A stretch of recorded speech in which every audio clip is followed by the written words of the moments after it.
स्वागत है आपका अपने YouTube चैनल दीक्षित की दुनिया वन में। दोस्तों, आज मैं आपको नहाने और स्नान में क्या अंतर होता है ये कहानी के माध्यम से बताऊंगी।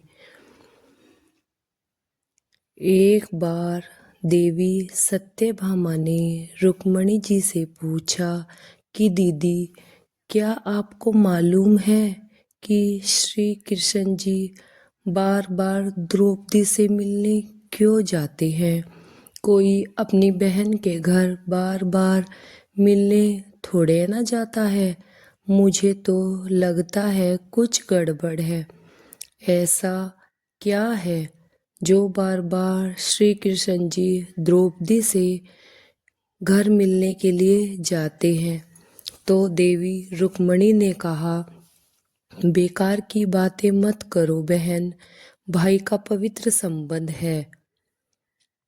जाओ, जाकर अपने काम करो।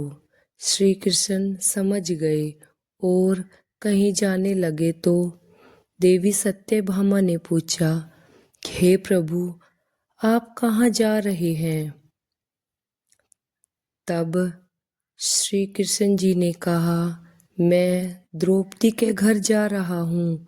अब तो देवी सत्यभामा जी को और बेचैनी सी हो गई और तुरंत देवी रुक्मणी से बोली, देखा दीदी, फिर वही द्रौपदी के घर जा रहे हैं। यह सुनकर श्री कृष्ण जी ने कहा कि देवी, क्या तुम भी हमारे साथ चलोगी? तो देवी सत्यभामा जी तुरंत तैयार हो गई और देवी रुक्मणी से बोली कि दीदी, आप भी मेरे साथ चलो और द्रौपदी को ऐसा मजा चखाएंगे कि बस जीवन भर याद रखेगी। देवी रुक्मणी भी तैयार हो गई।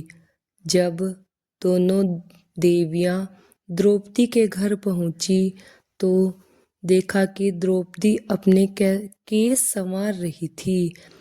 जब द्रौपदी केस संवार रही थी तो श्री कृष्ण भगवान जी ने पूछा, द्रौपदी, क्या कर रही हो? तो द्रौपदी बोली, भैया, मैं केस संवार रही हूँ, अभी आई हूँ। तो तब श्री कृष्ण भगवान जी बोले, तुम केस क्यों संवार रही हो? तुम्हारे तो दो दो भाभी आई हुई हैं, यहाँ तुम्हारे केस अवश्य संवारेगी। फिर श्री कृष्ण जी ने देवी सत्यभामा से कहा, तुम जाओ और द्रौपदी के सिर में तेल लगाओ। तब देवी रुक्मणी, तुम जाकर द्रौपदी की चोटी करो। तब सत्यभामा जी ने रुक्मणी जी से कहा, बड़ा अच्छा मौका मिला है, ऐसा तेल लगाऊंगी कि अच्छी खोपड़ी की एक एक बाल को तोड़ रख दूंगी। और जैसे ही सत्यभामा जी ने सिर में तेल लगाना शुरू किया और एक बाल को तोड़ा तो तब बाल तोड़ते ही आवाज आई, हे कृष्ण, हे कृष्ण। फिर दूसरा बाल तोड़ा, फिर आवाज आई, हे कृष्ण। जब फिर तीसरा बाल तोड़ा, फिर से आवाज आई, हे कृष्ण।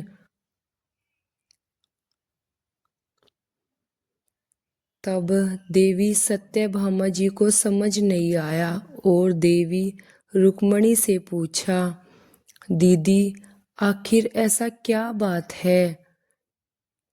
द्रौपदी के सिर से जो भी बाल तोड़ती हूँ तो कृष्ण जी का नाम निकल आता है। रुक्मणी जी बोली, मैं नहीं जानती हूँ। पीछे से श्री कृष्ण जी बोले, देवी सत्यभामा, तुम देवी रुक्मणी से क्या पूछ रही थी कि मैं दौड़ दौड़ कर इस द्रौपदी के घर क्यों जाता हूँ?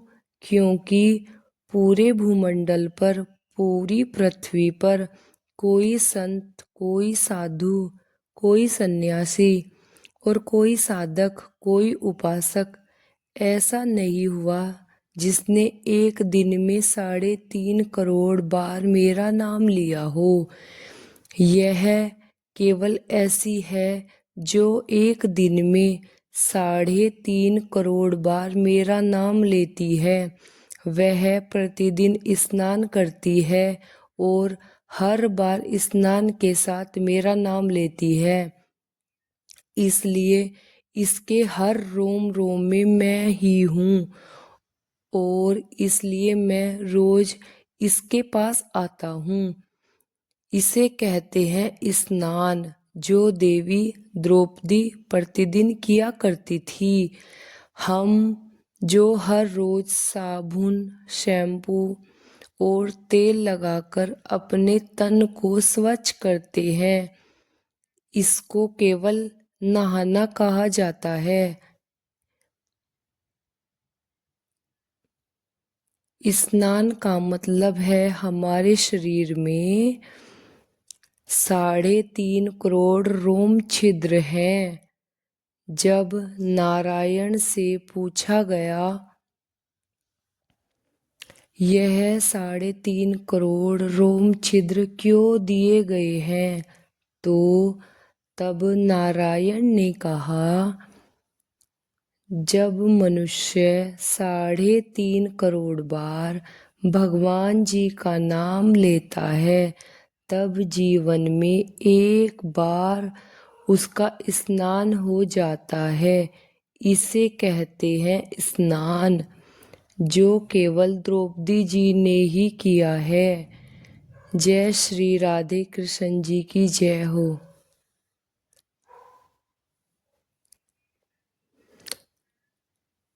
अगर आपको वीडियो अच्छी लगी हो तो इसको लाइक, शेयर और सब्सक्राइब करना। Thank you.